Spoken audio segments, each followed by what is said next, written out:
मैं हूं रहमान अजहर और अपना पसंदीदा शो देखने के लिए हमारा चैनल सब्सक्राइब करें और मजीद मालूमात के लिए बेल आइकॉन पर क्लिक करें।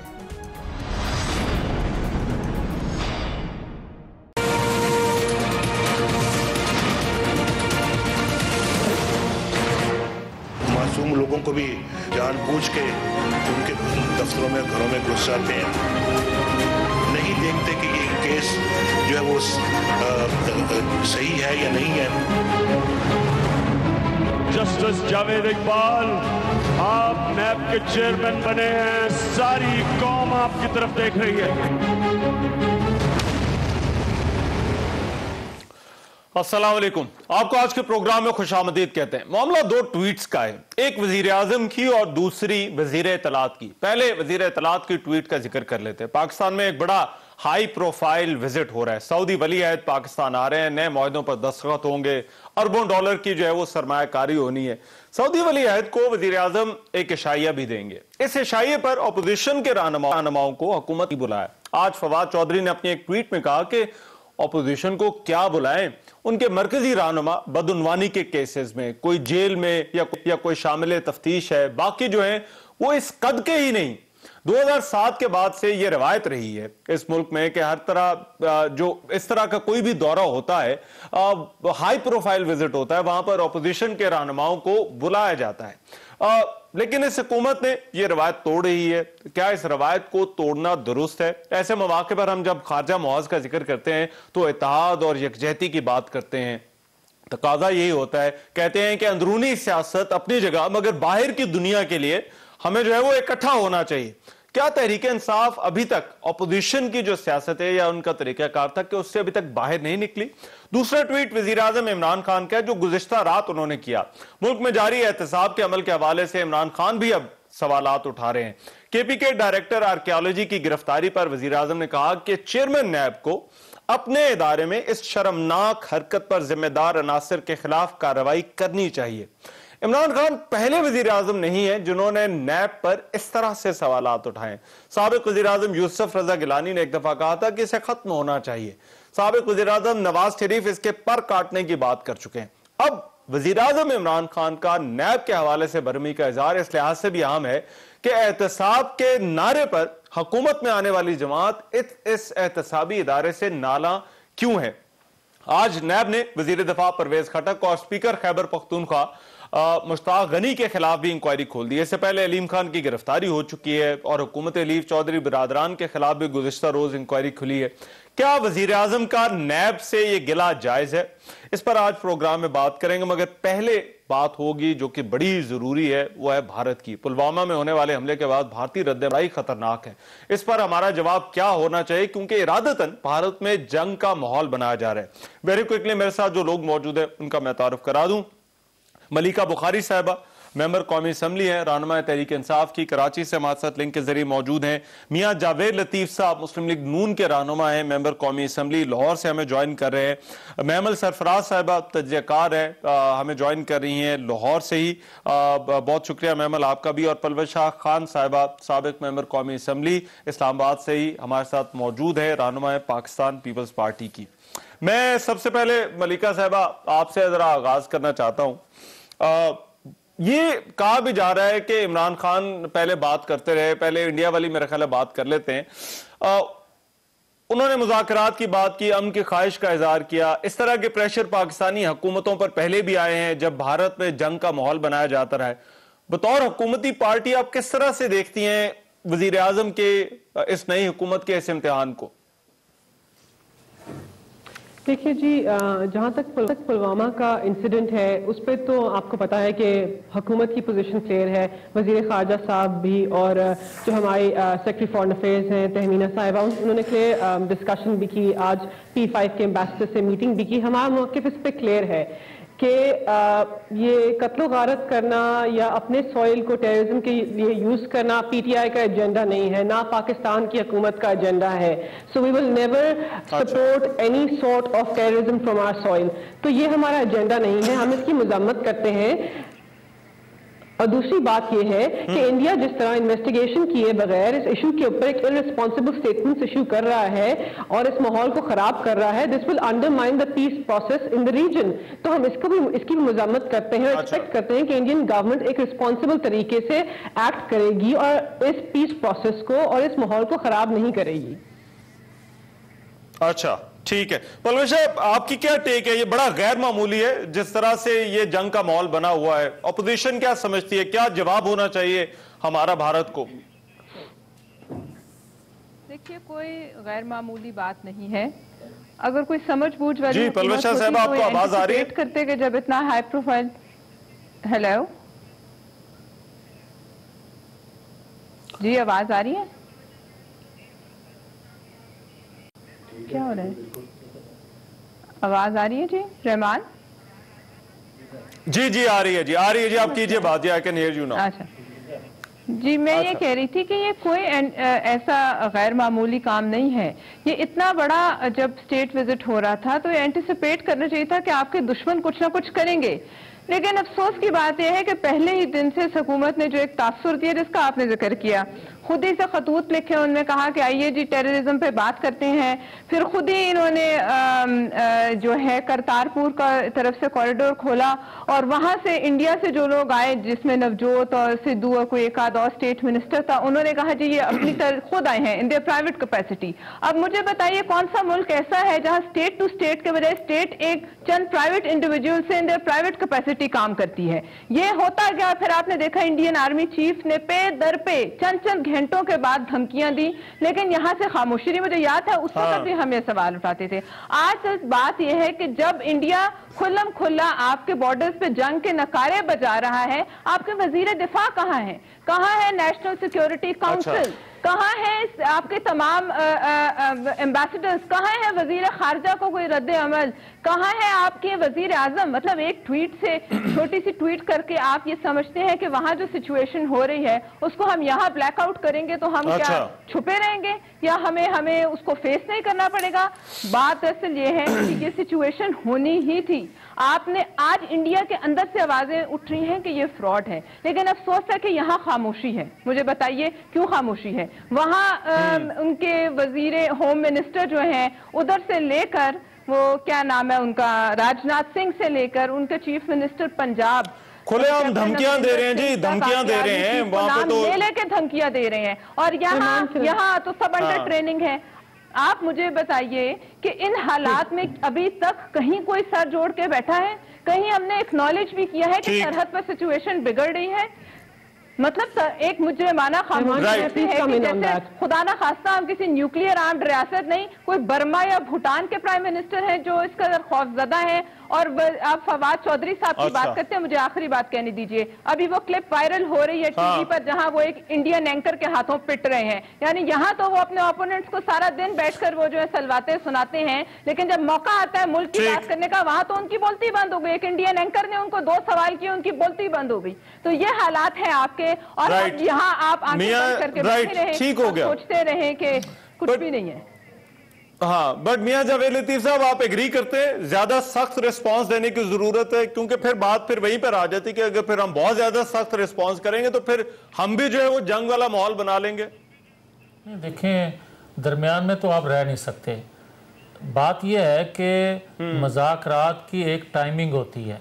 आप बगैर वक्त के इंतखाब के आप मज़ाकरात की किसी को दावत दे देते हैं और उस मुल्क को दावत देते हैं जिसका आपसे सदियों से एक रिलेशन ख़राब है या एक दुश्मनी की कैफियत है। आप उनसे मुज़ाकरात उनको कहने का कह देते हैं या उनके बात का जवाब उस तरह देने की बजाय, अब मैं बल्कि ये कहूँगा कि अमेरिकी सदर ने जब एक ट्वीट किया तो उसके जवाब में आपने एक ट्वीट कर दिया बगैर सोचे समझे, और यहाँ आपने नारे लगाए कि देखा हम कितने दिलेर प्राइम मिनिस्टर के साथ हैं जिसने उसका मुंह तोड़ जवाब दिया। और भाई बात यह है कि बगैर सफारतकारी के, बगैर आप किसी होमवर्क के आप इस तरह के काम करेंगे तो उसका जवाब, अब इंडिया और अमेरिका में मुझे फ़र्क बता दें, इनके रिलेशन, इंडिया का अमेरिका से और हमारे साथ जो तल्लक है और दुनिया का हमारे साथ आलमी कुव्वतों का जो तल्लक है वो भी आप देख लें। मैं ये कहूंगा कि यही काम हम साहब आप ये थे। कह रहे हैं कि ज्यादा सख्त रिस्पांस दें हमें नहीं रहमान, मुझे मैं तो ये कहूंगा कि जब वक्त था ना, जब वक्त था मुज़ाकरात का, अच्छा, तो उस वक्त हमें बुज़दिली के ताने दिए गए।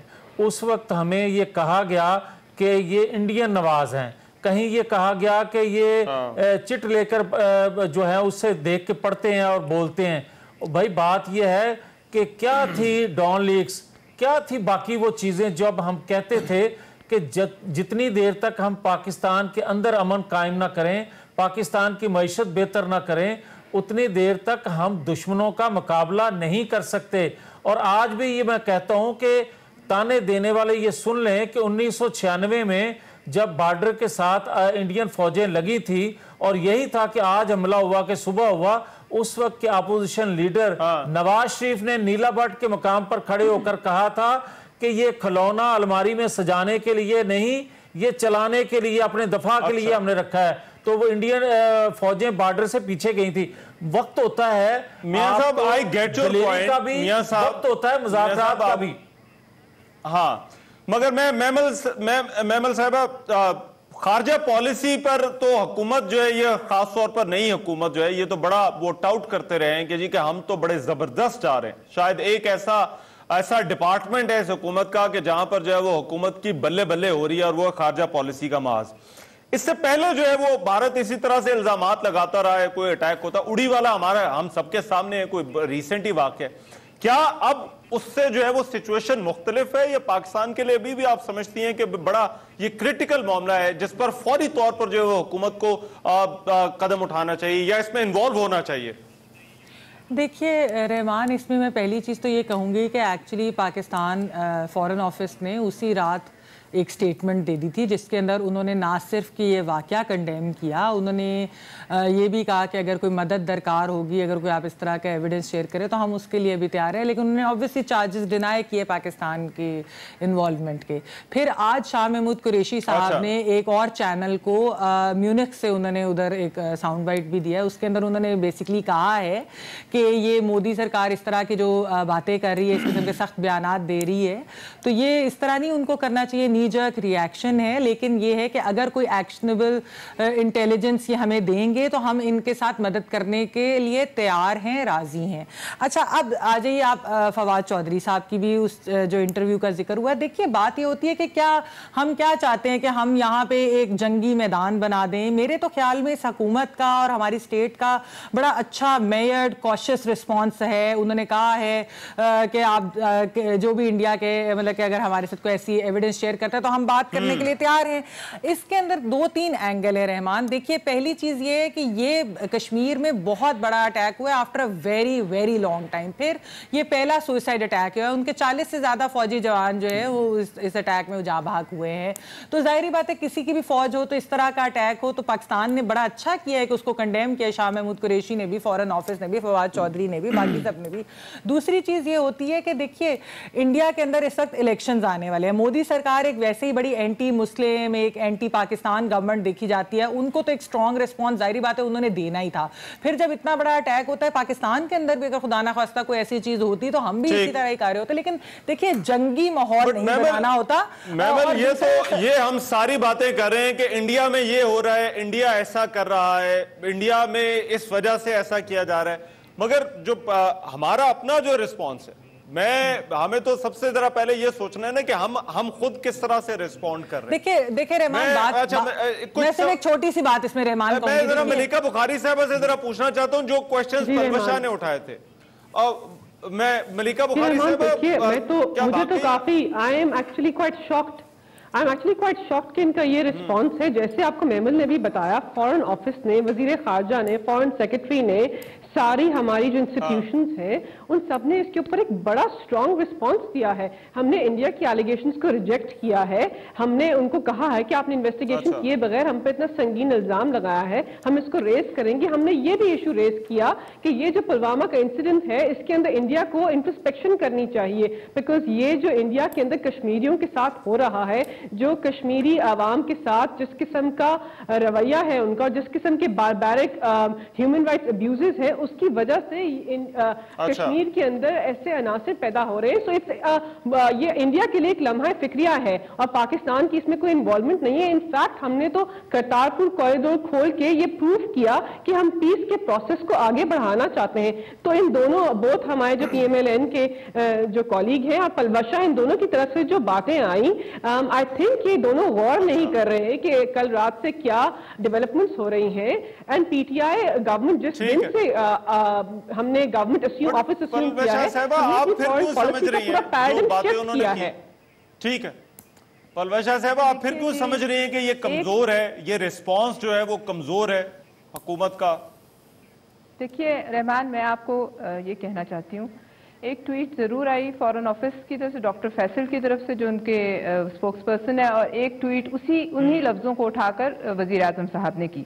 अब आप इंडिया की तरफ चलिए। जैसे ये हमला हुआ, उनके जितने मिनिस्टर्स मुल्क से बाहर थे, जिसमें डिफेंस मिनिस्टर थे, एक मिनट जी, वो फौरन से वापस आए और सुबह 9 बजे वो तमाम लोग वजीर आजम के घर थे और उसके बाद उन्होंने पाकिस्तान को MFN से हटाया और अपनी स्टेटमेंट्स जारी की। फिर आज उनकी एक ऑल पार्टीज कॉन्फ्रेंस हुई, उसके बाद दूसरी कॉन्फ्रेंस हुई जहां उनके रॉ के चीफ और नेशनल सिक्योरिटी एडवाइजर और तमाम पॉलिटिकल उनकी जितनी लोग थे वो बैठे। उन्होंने तमाम पॉलिटिकल जितनी उनकी पार्टीज थी उनको अपने साथ खड़ा किया। देखिए जो भी हालात हैं वो हैं, उनको आप विश्व वे नहीं कर सकते। अगर वहां से कोई शरारत होती है तो आपको जवाब देना पड़ेगा। आप घर तो नहीं बैठ सकते दुबक के। दूसरी बात यह है कि यह क्या एक ट्वीट आपको इस वक्त तक आपके वजीर खारजा को वापस आ जाना चाहिए था और इस वक्त तक उन्हें 5-7 प्रेस कॉन्फ्रेंसेस जो हैं वो कर देनी चाहिए थी। इस वक्त पूरी दुनिया, वेदर यू लाइक इट और नॉट, इजराइल से लेकर अमेरिका तक उनके साथ खड़े हो गए हैं। कौन सा ऐसा मुल्क है जिन्होंने उनके हक में, और अमेरिका के नेशनल सिक्योरिटी एडवाइजर ने तो यहां तक कहा कि they have a right to retaliate self defence में, ठीक है जी, अक्रॉस बॉर्डर टेररिज्म की वजह से। अब मुझे बताइए इसका क्या मतलब? आप चढ़ दौड़े बेशक हमारी आपके साथ है, उसके मुकाबले में मुझे आप कोई 2 मीटिंग्स बता दें। चाहिए तो ये था कि तमाम पॉलिटिकल पार्टी जहाज मलिका बुखारी साहब, देखिए अब यहाँ पर एक चीज क्लियर करें। पलवशा साहब मैं पूछता हूँ, मलिका बुखारी साहब एक चीज क्लियर कीजिए। मैं एक चीज जरा मेरा सवाल सुन ले। देखिए इससे पहले जो है वो आप लोगों की पार्टी जब ऑपोजिशन में थी तो कहा जाता था कि मियां साहब जो है वो रिस्पॉन्ड भारत को उस तरह से जवाब नहीं दे सके। ये बातें ऑन रिकॉर्ड है, मैं उसकी डिटेल में नहीं जाना चाहता। और हमने देखा कि मुंबई हो या उड़ी हो, भारत हमेशा अपना नैरेटिव बाहर हमसे बेहतर सेल करता है। अब आपको लगता है कि भारत जो है वो, आप भारत को उसका नैरेटिव सेल नहीं करने देंगे? रहमान अगर मुनासिब समझे तो जवाब इकट्ठा ले ले। मैं एक मिनट मियां साहब वो जरा रिस्पॉन्ड करना चाह रही हैं। मियां साहब वो रिस्पॉन्ड करना चाह रही हैं, उन्हें करने दें। जी मलिका साहबा, इस वक्त पाकिस्तान के वजीर खारजा वो आदमी है जो अब इस मनसब पे दूसरी दफा बैठे हैं। He is a very experienced foreign policy person. He understands the ramifications and dynamics of all these incidents, और हम एक बहुत रिस्पॉन्सिबल तरीके से इस इंसिडेंट को हैंडल कर रहे हैं। अनफॉर्चुनेटली पलवशा की विशेष के ऊपर हम अपनी फॉरेन पॉलिसी की डिक्टेशन नहीं लेंगे। हम वो करेंगे जो पाकिस्तान के लिए सही होगा और इस स्टेट के लिए सही होगा। इनको लग रहा है कि एक ऐसी सिचुएशन क्रिएट हो गई है जैसे जिसके अंदर प्रॉब्ली वॉर इमिनेंट है, लेकिन पाकिस्तान की इंस्टीट्यूशंस को शायद ये नहीं लग रहा, और हम अकॉर्डिंगली रिस्पॉन्ड करेंगे। हम ऑपोजिशन की विशेष के ऊपर अपनी फॉरेन पॉलिसी फॉर्मुलेट नहीं करेंगे। We will formulate a foreign policy based on what is right for Pakistan, और हमें लगता है कि उसके मुताबिक हम सही इकदाम उठा रहे हैं। क्रिटिक करना इनकी राइट है, and she can go ahead and do that, but PTI की गवर्नमेंट जो कर रही है that is in the interest of Pakistan. हम अच्छी तरह जानते हैं कि इंडिया को कैसे रिस्पॉन्ड कर रहा है, हम उसके मुताबिक ही उनको रिस्पॉन्ड कर रहे हैं। आज फॉरेन सेक्रेटरी मियां जावेद लतीफ साहब आप कुछ कहना चाह रहे थे सर, आप फिर कर रहे हैं। नैरेटिव रिजेक्ट किया। जो मेरी बात कर रही है ना बहन पीटीआई की, मैं इनसे ये जरूर कहूंगा कि पलवशा ने जो बात की है वो की है अपोजिशन का मौका। अपोजिशन भी पाकिस्तान की है, कोई दूसरी कंट्री की अपोजिशन नहीं है। जो अब मेरी बहन बात कर रही है ना कि हम अपोजिशन की लाइन पर अपनी खारजा पॉलिसी नहीं बनाएंगे, भाई जब ऐसे वाक़यात होते हैं तो तमाम जमातें, तमाम लोग जो हैं, तमाम सोसाइटी एक होती है दुश्मन के खिलाफ। आप कैसे ये कह रहे हैं कि हमें कोई जरूरत नहीं है अपोजिशन की? तो दूसरा मैं एक सेकंड, मेरी बहन एक सेकंड के साथ then don't undermine the narrative then, लेकिन आपकी बातों से तो ऐसा लग रहा है कि आप पूरे नैरेटिव को पाकिस्तान के अंडरमाइन कर रहे हैं। अनफॉर्चुनेटली अच्छा, मेरी बात तो सुन लेना। आप ऐसी बातें कर रहे हैं, मेरी बात सुन लेना, इस तरह मुनासिब नहीं होता। अंडरमाइन हो रहा है। अब इस थोड़ा सा सब्र करें। मैं तो ये आपको कह रहा हूं कि आज से 6 माह पहले आपके लोगों के क्या जज्बात होते थे, क्या गुफ्तगू होती थी ऐसे वाकयात पर। मैं ये कहूँगा कि आप ये बताएं कि चीनी सफारत खाने पर जब हमला हुआ तो क्या उसको इस तरह लिया गया जिस तरह आज इंडिया में हमला हुआ तो वो बात कर रहे हैं? क्या आपने उस वक्त आलमी कुतों से इस तरह राब्ता किया? और मुझे ये बताएं कि कलभूषण का जो जिक्र आप अपोजिशन में होते हुए वो जिक्र करते थे, क्या उस तरह आज आप ले रहे हैं? आप तो ये कह रहे हैं कि हमें पता नहीं पाकिस्तान के अंदर है या पाकिस्तान के बाहर है। मुझे मियां साहब एक ब्रेक लेने दें, मैं I will continue with this discussion. मैं वापस आता हूं, जरा मुझे ब्रेक एक लेनी है। मैं ब्रेक के बाद ऐसी डिस्कशन को मियां साहब जरा ब्रेक के बाद कर लीजिएगा बात, ब्रेक के बाद वापस आ रहे हैं। ब्रेक के बाद प्रोग्राम में एक मरतबा फिर से खुशामदीद। डिबेट हो रही थी भारत को हमारा जवाब क्या होना चाहिए, उस पर कुछ गर्मा गर्म बहस भी आपने सुनी। बट क्योंकि खारजा महाज की जब बात होती है तो हम ये कहते हैं कि हमें एक होना चाहिए। एक और चीज जिसका मैंने अपने इब्तदाई में जिक्र किया वो ये था कि हाई प्रोफाइल जो विजिट हो रहा है सऊदी वली अहद का, उसमें अपोजिशन की तरफ से एतराज हुआ कि उन्हें नहीं बुलाया गया। तो आज फवाद चौधरी ने ट्वीट किया, उन्होंने कहा कद काट ही नहीं है किसी का इतना, अपोजिशन को बुलाएं तो क्या बुलाएं। और ये एक रवायत रही है 2007 के बाद से, चार्टर ऑफ डेमोक्रेसी के बाद से, कि आम तौर पर जो है वो बुलाया जाता है, एटलीस्ट अपोजिशन लीडर को जो है वो जरूर जो है वो बुलाया जाता है जब इस तरह का कोई विजिट होता है। 90 में हालात मुख्तलिफ थे, जब मियां साहब और बेनजीर साहबा थी तो बिल्कुल जो है वो नहीं था बुलाने की रवायत, मगर 2007 के बाद से बहरहाल ये रवायत रही है। महमल, ना बुलाना कोई फर्क नहीं पड़ता या बुलाना चाहिए था? और जो फवाद चौधरी की जो तौजी है जो उन्होंने इस पर बात की है। देखिए रहमान, पहली चीज़ तो ये है कि बिल्कुल बुलाना चाहिए था।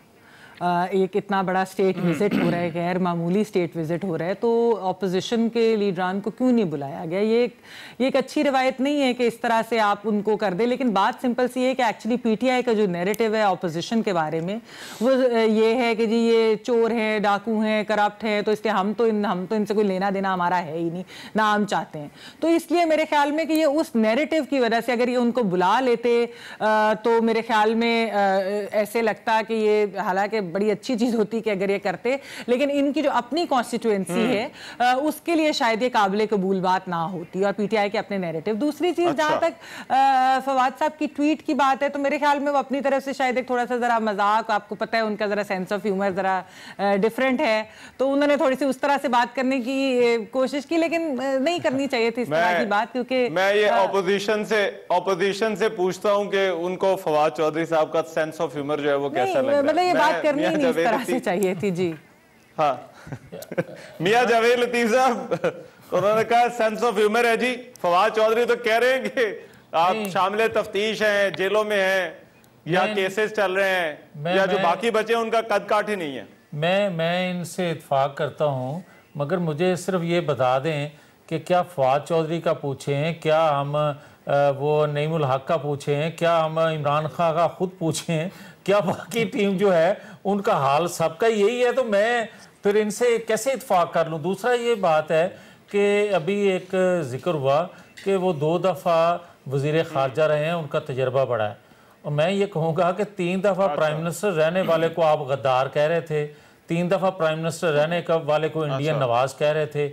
उस वक्त उनका तजर्बा, उस वक्त उनका पाकिस्तान के लिए खिदमत, ये सब भूल गए उस वक्त। लेकिन मैं ये कहूँगा कि किसी रियासत का सरबराह आना पाकिस्तान के अंदर और बात है, ये सऊदी अरब के रियासत के सरबराह आ रहे हैं। हमारा रिश्ता देखें, हमारा उनसे एक जज्बाती तल्लक, और दूसरी एक तो होता है ना कि दोस्ती, ये दोस्ती से आगे की चीज़ें हैं। ये पाकिस्तान वो पाकिस्तान है जब मार्ज़ वजूद में अभी नहीं आया था, हिंदुस्तान था। तो हिंदुस्तान में कैस साली आई तो सऊदी अरब ने उस वक्त ऑल इंडिया मुस्लिम लीग के अकाउंट में इस खित्ते के मुसलमानों की मदद के लिए पैसा उस अकाउंट में भेजा कि ये हमारे भाई हैं। आप उसके लिए कह रहे हैं कि जनाब अपोजिशन के लोगों को बुलाने की जरूरत नहीं है। मैं खुदा ये देखिए मेरा सब उनका नैरेटिव ऐसा है यही ना, नुक्ता उन्होंने नजर है बुलाना आपको वो लेकिन जहां तक मगर मैं जरा मुझे मलिका बुखारी साहब देखिए मैं इजाजत दे दें खारजा पॉलिसी की क्योंकि पहले भी बात हुई। रहमान आप बड़े मियां साहब जरा हुकूमती रिस्पांस ले ले यार, एक सेकंड, आप बड़े अच्छे आदमी हैं लेकिन कोई कमजोर आदमी बुरे लोगों का भी थोड़ा सा सुन लिया करें। मैं ये अर्ज करता हूं कि नहीं सर आप देखें बात रहमान इतनी है कि करप्शन के हवाले से जो ट्वीट किया ना इमरान खान साहब ने, वो कई चीजों की निशानदेही करता है क्योंकि इमरान खान का अपना तो भेजा है नहीं, उनको कोई दाएं से पकड़ रहा है, कोई बाएं से पकड़ रहा है, कोई आगे से खींच रहा है, कोई पीछे से खींच रहा है। वो लोग कह रहे हैं कि भाई साहब आप जिस इंतकाम की आग में जल रहे हैं, आने वाले दिनों में हमारे साथ भी ये सलूक हो सकता है, इससे बाज आ जाए। मैं आता हूं ना और हमें आगे डिस्कशन करनी है मियां साहब और जरा जी भाई इन्होंने पूछो तो सही कर दे कि इन्होंने 6 महीने कीता कि मैं आ रहे हैं सर, होते आ रहे हैं सर बात तो सुनने दें सर। मियां साहब जी, पलवेशर साहब आप कुछ कहना चाह रही हैं, कह लें, फिर मैं मलिका से, क्योंकि ये जवाब लेना है ये वाला जो है ये ना बुलाने वाला जो फैसला है। आप पहले मलिका से पूछ लें, उसके बाद मुझे मौका दीजिए, पहले उनसे बात कर लें। बेशक मुझे अच्छा। मैं आपको तफसीलन जो मैं मलिका साहबा देना चाह रही हूं। राइट, ठीक है मलिका साहबा, ये जरा एक्सप्लेन कर दें ये फवाद चौधरी की जो ट्वीट है, बट इसको अगर साइड पे भी रख दें। खारजा पॉलिसी आप ही पहले बात कर रही थी, ऑपोजिशन को साथ देना चाहिए, हुकूमत के साथ होना चाहिए, बट इतना बड़ा इवेंट है, इतना हाई प्रोफाइल विजिट है, आपने टोटली स्किप कर दिया ऑपोजिशन को। कि रहमान जैसे बाकी कॉलीग्स ने भी बात की कि रिवायत तो यही रही है कि ऑपोजिशन लीडर या मेंबर्स ऑफ द ऑपोजिशन शायद इनवाइट होते रहे हैं इन सच हाई प्रोफाइल फंक्शंस। और जैसे फवाद चौधरी साहब हमारे इंफॉर्मेशन मिनिस्टर भी हैं और स्पोक्स पर्सन भी हैं, तो उन्होंने ट्वीट की।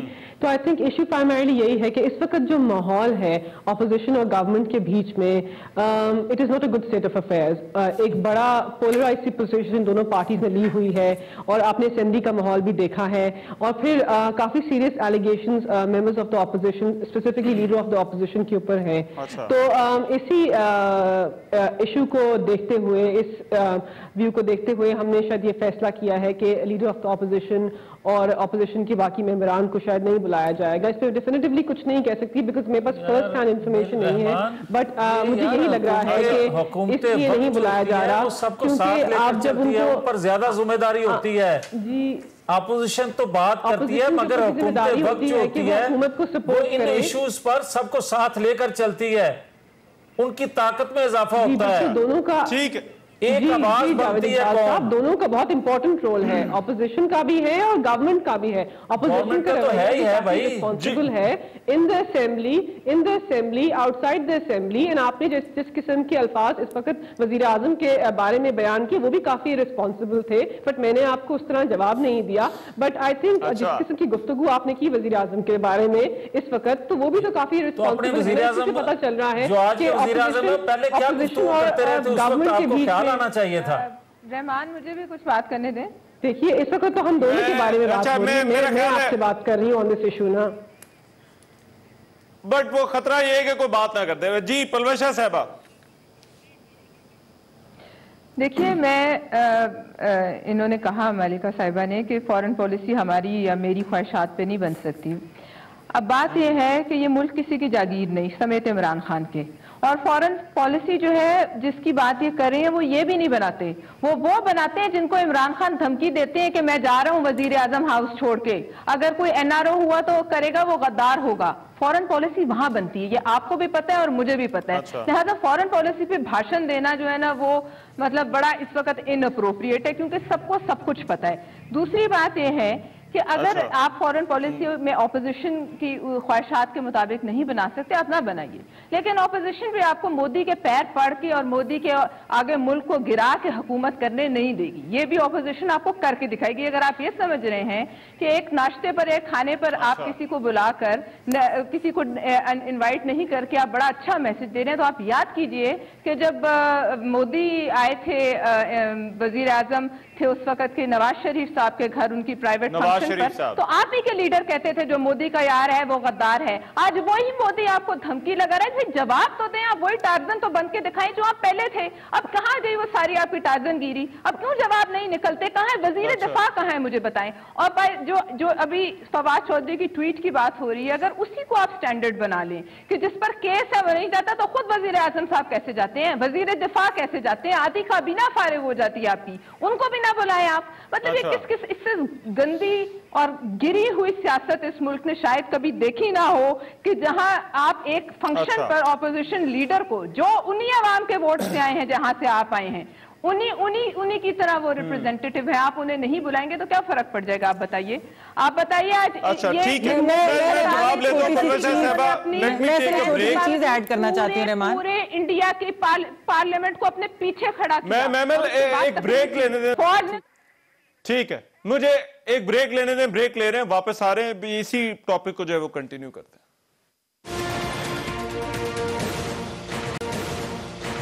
ब्रेक के बाद प्रोग्राम में एक मरतबा फिर से खुशामदीद। सऊदी वली अहद का दौरा और फिर ऑपोजिशन को ना बुलाने का इकदाम, क्या दुरुस्त है? मेरा ख्याल है पलविशा भी बात करना चाहनी थी और फिर मैमल भी। पहले पलविशा आप कर लीजिए बात, फिर आई विल गो टू मैमल। जी पलविशा साहबा।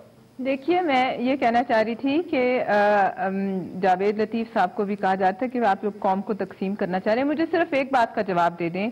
आज वजीर आजम साहब ने नोटिस लिया है किसी नोटिफिकेशन का जो इस मुल्क के 20 से 30% पॉपुलेशन अहले तशरीह के खिलाफ आया है। अनफॉर्चुनेटली खुद वो इंटीरियर मिनिस्टर हैं और खुद इंटीरियर मिनिस्ट्री ने जो नोटिफिकेशन इशू किया है उसके ऊपर वो जो है नोटिस ले रहे हैं। मुझे ये बताइए, ये मुल्क और कौम को तकसीम करके कितने बड़े फसाद की तरफ आप धकेल रहे हैं कि आप 20 से 30% तरक्की के मुखालिफ है और वो किसी स्टेट विजिट पे। ठीक है, I get your point, but this is a very sensitive issue. मेरा ख्याल है this is not meant for no this is not meant for TV debates ना। TV debate में फिर इस तरह की बातें फिर वो चीजें कहीं से कहीं निकल जाती है। I let you। क्यों नहीं हो सकती है मगर TV debate नो पलविशा साहब बड़ी माजरत के साथ मुझे जरा मैमल के पास आप लोगों ने हमारा गला घोंटना है तो फिर आप हमें मत बुलाया करें। नहीं गला नहीं घोंट रहा, आप अपनी बात करें। पब्लिक हुआ है, क्यों नहीं हो सकती? ठीक है, आपका पॉइंट आ गया। जी मेमल साहबा आप बात कीजिए। एक तो खैर रहमान, मैं ये कहूंगी कि PTI should really rise above पेटी पॉलिटिक्स। ये जो बात है कि जी वो उनके ऊपर केसेस चल रहे हैं, फलानी चीज़ हो रही है, देखिए इस तरह की चीज़ों में असल मसला ये है कि वज़ीर आज़म इमरान खान साहब को मिनी बजट वाले दिन की जो स्पीच है ना शहबाज शरीफ साहब की, वो नहीं उनको भूल रही, उसकी वजह से वो इस तरह की चीज़ें कर रहे हैं। देखिए केसेस होते हैं, सब कुछ होता है, लेकिन ऑपोजिशन को ऐसे बड़े विजिट्स के दौरान आपको साथ लेकर चलना पड़ता है। दूसरी चीज़ ये है कि हुकूमत अगर ऑपोजिशन को साथ लेकर नहीं चलेगी तो फिर जो है ये मुल्क किस तरीके से चलेगा? जिस तरह वो अभी कर रहे हैं, कोई पॉलिसी, कोई विजन, कोई इस तरह की चीज नजर नहीं आती। दूसरी हाँ, अलबत्ता जो ये खारजा पॉलिसी के ऊपर मैं सिर्फ एक छोटी सी बात कह दूं रहमान, कि बात ये कि देखिए अभी तक हमें ये नहीं पता कि इंडिया का सिवाय जो वो बातें कर रहे हैं उसके अलावा उनका रिएक्शन क्या आना है। पाकिस्तान बैठकर ऑपोजिशन जमातों को भी पीटीआई को उस वक्त चाहिए जब इंडिया का कोई रिएक्शन आएगा खातिर खा इस तरह का, उसके ऊपर जरूर ऑपोजिशन को साथ लेकर बैठे। लेकिन अभी तक मेरे ख्याल में पीटीआई जिस तरीके से हुकूमत डील कर रही है वो अभी तक में हमें ठीक रिस्पॉन्स है। मैं ठीक है, राइट। मैं मियां जावेद लतीफ साहब। जी अब मैं कह रहा था वो नैब वाले इशू पे बात कर लेते। वजीर आजम की जो ट्वीट थी, अगर आप उस पर करना चाहते बात तो फिर आप शुरू करें जी गुफ्तगू। वजीर आजम की ट्वीट का आपने पहले भी जिक्र किया था, तो अब तो वजीर आजम भी कह रहे हैं कि भाई नैब के साथ जो है वो कुछ मसले हैं। मैं एक वैसे रहमान बात कहना चाहूँगा कि अभी जो पीटीआई की बहन बात कर रही थी ना कि माहौल बड़ा कशीदा है असेंबली के अंदर एक दूसरे के सामने, तो इस तरह इसलिए हम बुला नहीं रहे। आपको याद होगा जब धरनों के दिनों में पेशावर स्कूल में जो वाक़या हुआ था, उस वक्त यही इमरान खान कितनी गंदी ज़बान इस्तेमाल करते थे, इसके बावजूद उस वक्त के प्राइम मिनिस्टर ने इनको बुलाया क्योंकि ये इशू कौमी इशू था, रियासत की बका का मसला था, कौम की बका का मसला था। हमने आज जो आप बात कर रहे हैं ना नैब के हवाले से जो उन्होंने ट्वीट किया, तो मैं ये कहूँगा कि मासूफ को समझ नहीं आ रही, इसलिए समझ नहीं आ रही कि फिर वो सख्त जुमला मैं कह दूंगा नाराज़ होंगी। मैं ये कहूँगा कि क्योंकि अपना कोई होमवर्क हो तो उस पर कोई बंदा काम करता है, जब अपना कोई होमवर्क किया ना हो तो फिर दाएं बैठा कोई खींच ले, बाएं बैठा आगे पीछे। मैं ये कहता हूं कि इन्होंने आज तक नैब को इसी तरह देखा था कि एक जिद और इंतकाम के हवाले से वो पूरा उतर रहा है। मैं ये कहता हूं कि आज जो जिन अंदेशों का इजहार इनके वुज़रा एक किसी अपनी प्राइवेट मीटिंग में करते हैं कि बारी आने वाली है, तो मैं ये कहूँगा कि अलीम खां की गिरफ्तारी पर भी हमने कोई छलांगे नहीं लगाई थी, कोई ढोल नहीं पीटा था। हमने ये कहा था कि ये भी तरीकाकार गलत है। भले हम उसका जिक्र करते थे कि परवेज लाई को, परवेज खटक को, इन सबको गिरफ्तार होना चाहिए, अलीम खां का जिक्र करते थे, मगर मैं ये कहूंगा कि अलीम आप देखें ना, परवेज खटक को भी मियां साहब अब हुआ ये है कि परवेज खटक को भी बुला लिया गया, मुश्ताक गनी को भी बुला लिया। अच्छा, मुझे एक ब्रेक लेनी पड़ी, चाहूंगा पलवशा साहिबा से और मलिका बुखारी साहिबा से इस पर रिस्पॉन्ड लूं। मियां साहब एक ब्रेक लेनी पड़ी है, एक ब्रेक ले रहे, वापस आ रहे हैं जी। ब्रेक के बाद प्रोग्राम में एक मरतबा फिर से खुशामदीद। टाइम जरा कम है, मैं अब चाहता हूं ये नैब वाला इशू तो टॉपिक तो लंबा हो जाएगा, बट मलिका बुखारी साहब वेरी ब्रीफली जरा सबको साथ लेके चलते अच्छा नहीं होता? वली अहद का दौरा जो है वो यकजहती का एक पैगाम जाता। रहमान, देखिए ऑफ कोर्स अच्छा होता अगर ऑपोजिशन के मेंबर्स इनवाइटेड होते, बट मैंने आपको रीजंस जैसे पहले बताया, इसका रीजन ये है कि इस वक्त बहुत पोलराइज सिचुएशन है और आई डोंट थिंक कि हमें वली अहद के सामने कोई ऐसी सिचुएशन क्रिएट करनी चाहिए जहां ऑपोजिशन और गवर्नमेंट डिवाइडेड नजर आए या ऐसी कोई सिचुएशन क्रिएट हो जिसमें एम्बैरसमेंट फेस करनी पड़े। तो शायद यही वजह है कि उनको नहीं बुलाया जाए, in addition to what I told you earlier as well. लेकिन अच्छा है होता अगर ऑपोजिशन और गवर्नमेंट एक पेज पे होते और ये डेमोक्रेसी इसी तरह स्ट्रेंथन होती है। पार्लियामेंट में भी हम यही करना चाहते हैं, बट उसको बयान करने का अभी टाइम भी नहीं है और we don't have time and ये मौका भी नहीं है। बट बहुत सारे इश्यूज हैं, we want to work with the opposition on legislation on strengthening democracy, but उस तरफ से भी बहुत रहमान से मैं एक चीज पूछूंगी कि ऑपोजिशन ने किस तरह एम्बैरस कर देना था वली अहद के सामने? क्या उन्होंने इमरान खान साहब को जाके गिरबान पकड़ लेना था? क्या कर लेना था? मतलब ये क्या बात है? सिलेक्टेड वो जिस तरह के अल्फाज असेंबली में कहते रहे जो शहबाज शरीफ ने तकरीर की, वली अहद के सामने तो नहीं उन्होंने कुछ इस तरह से देखा है। दोबारा कर देते अब कुछ पता ही ना महमल, कुछ नहीं कर सकते, कैसे हमें क्या पता क्या करेंगे। मुझे पलवशा साहिबा से पूछना है, इकट्ठे हो सकते हैं? उनको इलेक्टेड वज़ीर-ए-आज़म ही नहीं मानते। पलवशा साहिबा इकट्ठे हो सकते हैं, अच्छा है इकट्ठे होना चाहिए। इससे पहले भी अपोजिशन इकट्ठी हुई।